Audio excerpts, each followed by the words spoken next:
კორეული კოსმეტიკა და ევროპული კოსმეტიკა. ეს შეკითხვა სულ არის ჩემ პროფილში, რომელი ჯობია. სიტყვა ჯობია ძალიან არ მიყვარს, იმიტომ რომ კარგზე კარგი არ გალეულა და ცუდზე უარესიც არ გალეულა, ამიტომაც ასე კონკრეტულად ჩვენ ამაზე ვერ ვისაუბრებთ, უბრალოდ გაითვალისწინეთ აქცენტები.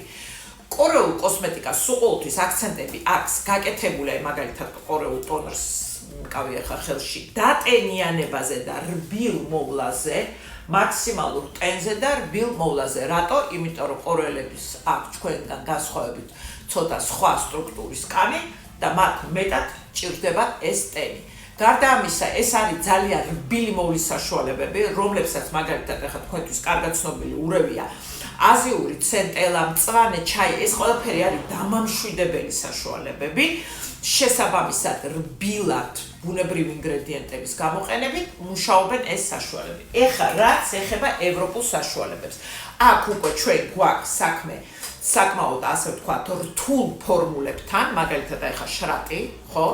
შრატები სულ ყოველთვის ეცადეთ არჩიოთ ევროპულები.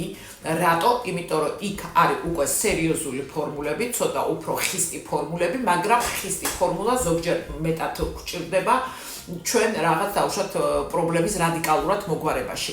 ამიტომაც ჩემო კარგებო, გაითვალისწინეთ ეს ორი რაღაცა და დაივიწეთ სიტყვა, ეს კარგია, ის ცუდია. ესეც სიტყვა ამ სფეროში არ არსებობს, ვის რა უხდება.